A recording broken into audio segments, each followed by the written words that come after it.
Bio30s, I'm back again for another lesson. Today we're going to learn about what an action potential is and how an action potential moves down a nerve cell.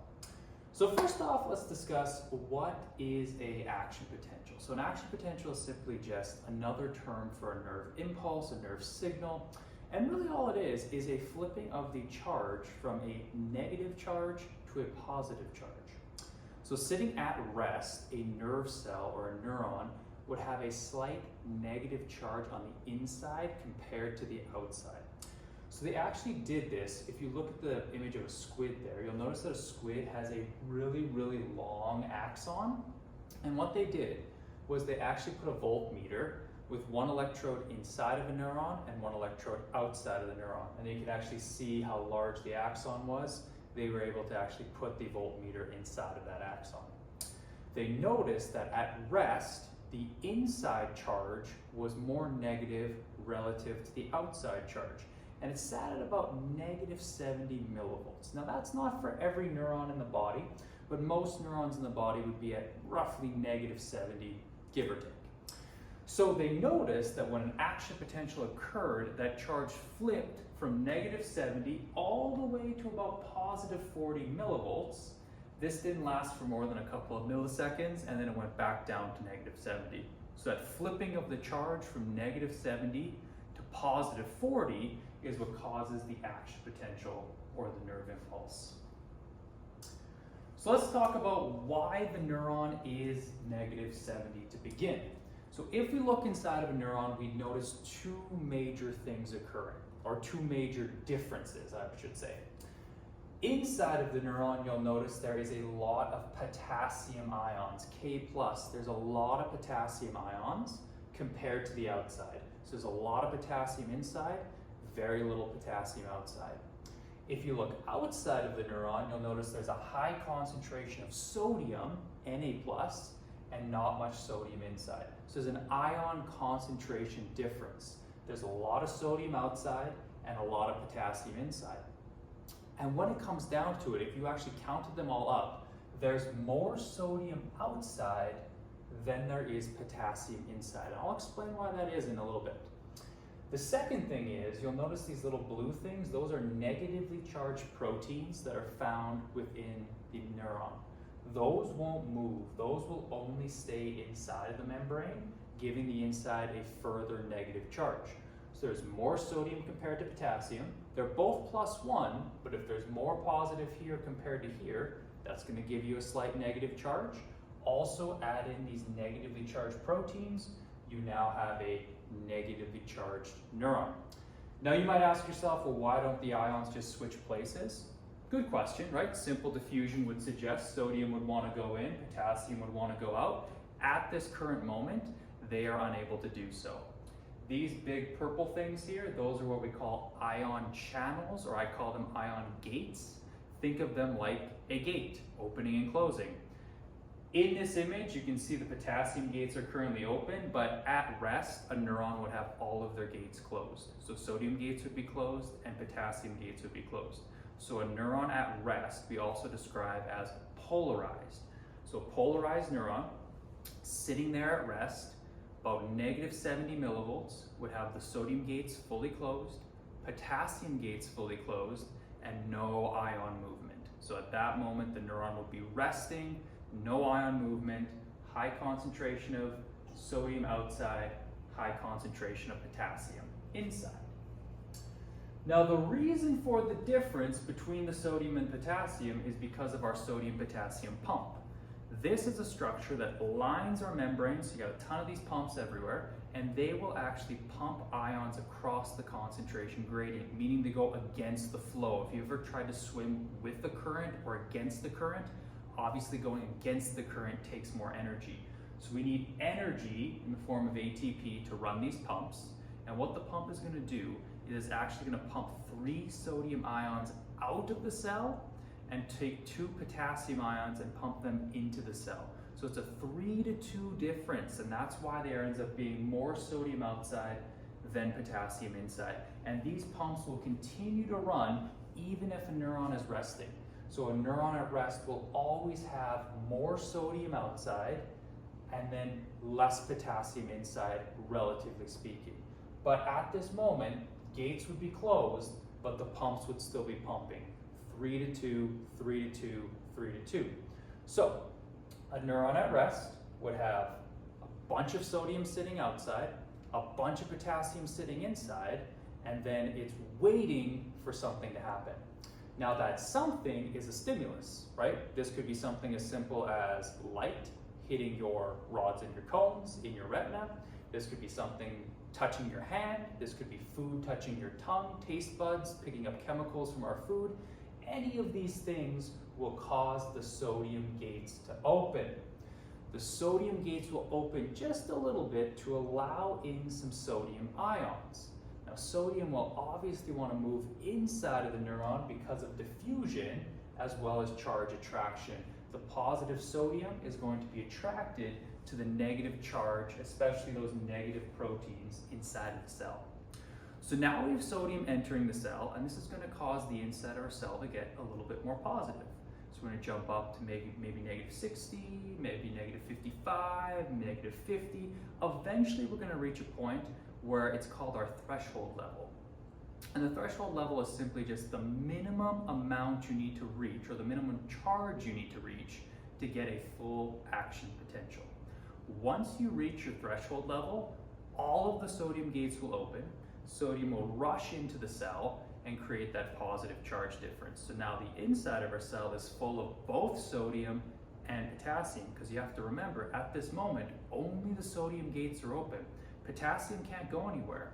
So now we basically have a nerve cell full of sodium, full of potassium, and very positive on the inside, so about positive 40.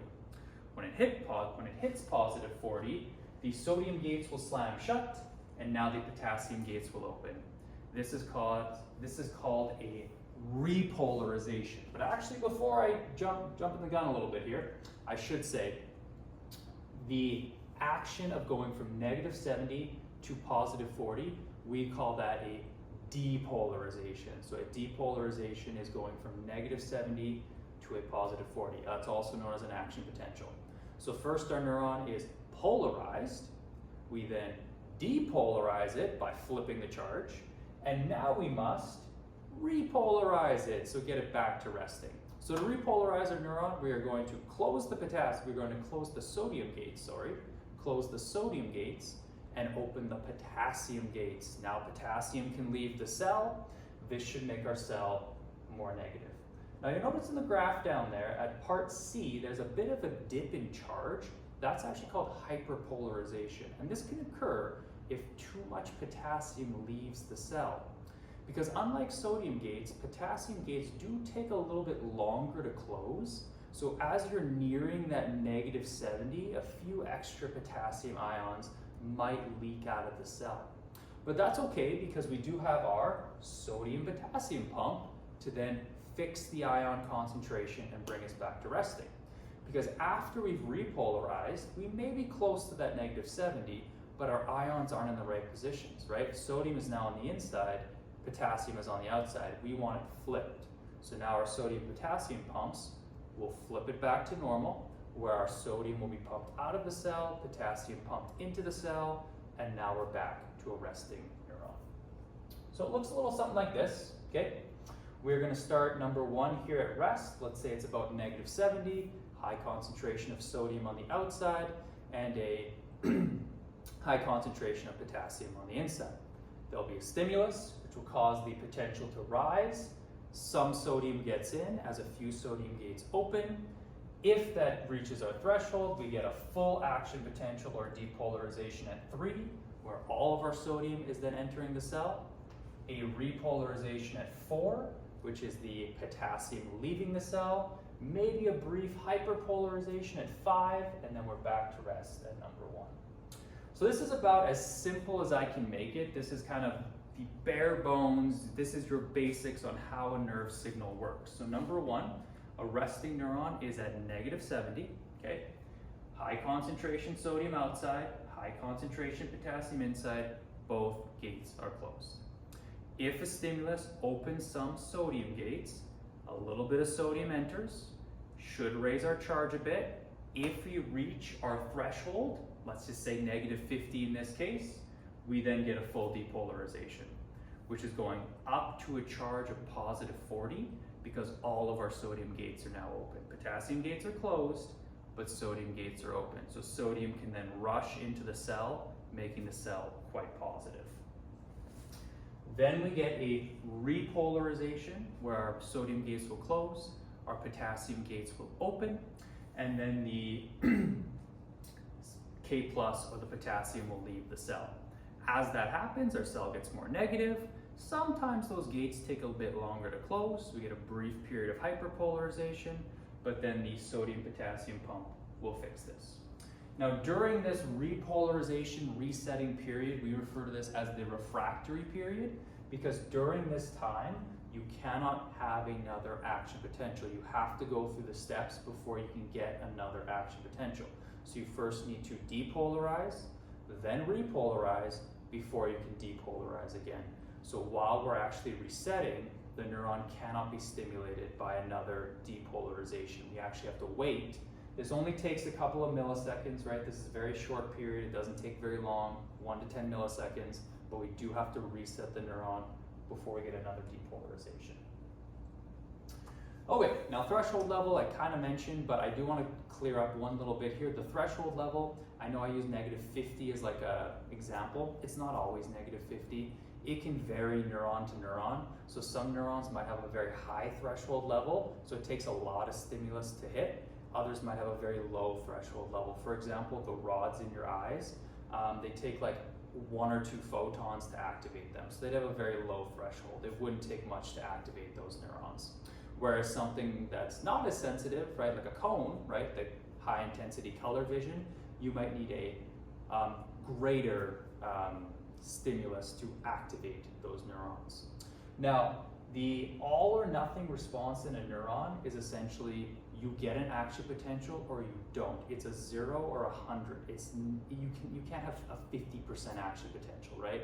You either get one or you don't. If you don't get a full action potential, it means it was a false alarm. So actually, you would never even go up to +40.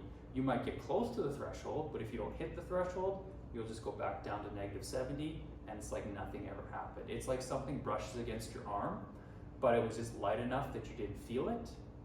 But, right, if it does it again, and then it maybe a little harder, you might feel it, might get you all the way to +40, then you feel it, and then you have that sensation.